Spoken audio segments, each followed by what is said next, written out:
मायावती जी कहाँ थी जब जे कृष्णैया की हत्या हुई थी? और क्या आज मायावती दलित विमर्श और दलित राजनीति की जो बात करती हैं, उन्होंने कभी जे कृष्णैया के परिवार का हालचाल भी लिया है क्या? ब्रिटिश रूल में ही ये नियम बना था कि अगर कोई आम व्यक्ति मारा जाता है और कोई खास व्यक्ति मारा जाता है तो दोनों के लिए अलग अलग सजा का प्रावधान होगा। एक व्यक्ति आनंद मोहन को छोड़ा जाता तब ये आरोप शायद सही होता कि एक व्यक्ति के लिए जेल मैनुअल में परिवर्तन किया गया। हमेशा विदेश यात्रा करने वाले जो इनके बड़े मोदी जी हैं वही जाते रहते हैं विदेश, कि बांग्लादेश से इन लोगों का क्या कनेक्शन है? ये लोग दिन रात झूठे राष्ट्रवाद को फैलाते हैं और जब नाम भी लेना होता है तो नेपाल और बांग्लादेश का नाम लेते हैं। नमस्कार, मैं नीतीश, आप देख रहे हैं जोहार हिंद।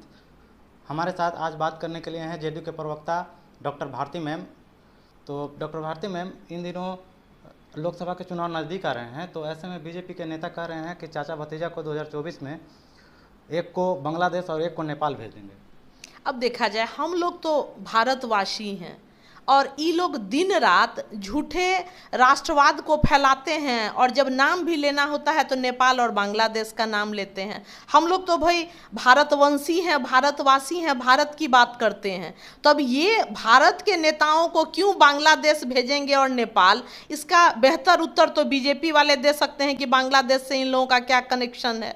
हम लोग तो भाई भारत की जनता के लिए काम करते हैं, बिहार की जनता के लिए काम करते रहे हैं हमारे नेता नीतीश कुमार जी, और हम भारत की बात करते हैं। 2024 में कौन बांग्लादेश और नेपाल जा रहे हैं? देखा जाए, ये नेपाल और बांग्लादेश तो कोई नहीं जाएगा, क्योंकि ये तो बहुत घमंडी वाला बयान हुआ। भारत का आदमी भारत में रहेगा, भारत का जो नागरिक है वो नेपाल और बांग्लादेश कैसे चला जाएगा?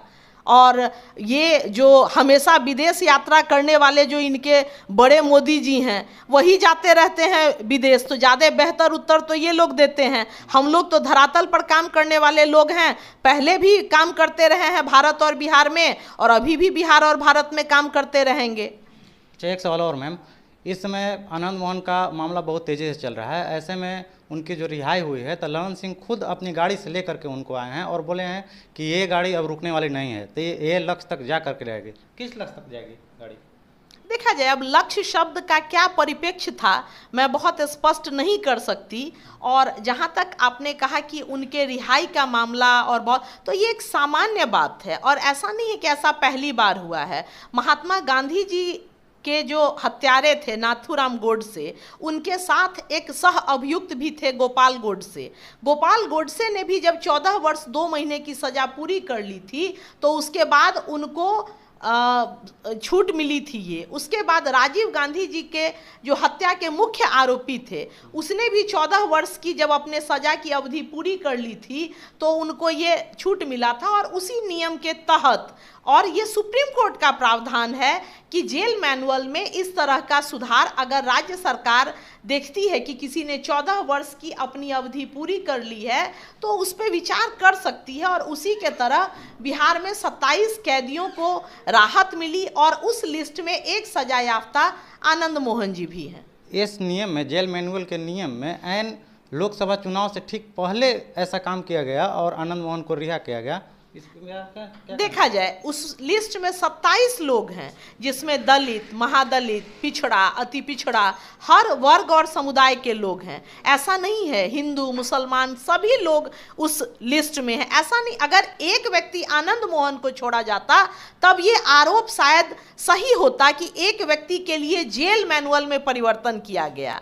ये एक और ऐसे विमर्श राज्य सरकारों में, ऐसे संशोधन बीच बीच में होते रहते हैं और ऐसा नहीं कि ये पहली बार है। और ये सुप्रीम कोर्ट के द्वारा इस तरह का रूल है कि कोई कैदी अगर 14 वर्ष की अवधि पूरी कर ले और उसका आचार व्यवहार अगर सही रहा है उतने दिनों, तो राज्य सरकार उस पर विचार कर सकती है। और उसी नियम के तहत 27 लोगों को ये छूट का लाभ मिला, उसमें से एक व्यक्ति आनंद मोहन जी भी हैं। आनंद मोहन जी हत्या की सज़ा काट रहे हैं, इसमें एक वो डीएम के हत्या का सजा काट रहे हैं। तो डीएम के हत्यारे को यदि इस तरह से वो छूट जाते हैं तो फिर आम पब्लिक की यदि हत्या होगी तो उसको तो छोड़ने में और ज़्यादा आसानी होगी सरकार। देखा जाए, ये ब्रिटिश रूल में ही ये नियम बना था कि अगर कोई आम व्यक्ति मारा जाता है और कोई खास व्यक्ति मारा जाता है तो दोनों के लिए अलग अलग सजा का प्रावधान होगा।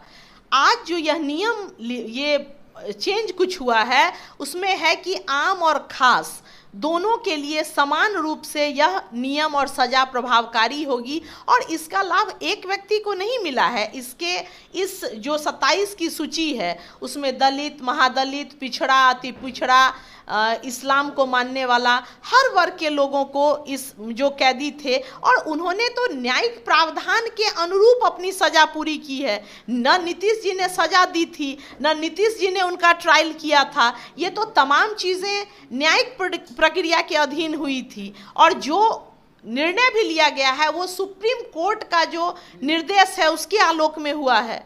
मायावती ने ट्वीट किया है कि ऐसे में वो जो डीएम थे जे कृष्णैया वो दलित थे, तो ऐसे में नीतीश कुमार का दलित विरोधी चेहरा सामने आया है। मायावती जी कहाँ थी जब जे कृष्णैया की हत्या हुई थी? और क्या आज मायावती दलित विमर्श और दलित राजनीति की जो बात करती हैं, उन्होंने कभी जे कृष्णैया के परिवार का हालचाल भी लिया है क्या? इसलिए मुझे लगता है कि इस तरह हमेशा हत्या पर भी राजनीति करने की आदत से भारतीय राजनीतिज्ञों को बाज आना चाहिए। तो चलिए, मेरे साथ थे जदयू के प्रवक्ता डॉक्टर भारती मेहता जी। आपको हमारा बातचीत कैसा लगा कमेंट बॉक्स में अपनी प्रतिक्रिया दीजिए। बन रहिए जोहार हिंद के साथ। जय भीम, जय भारत।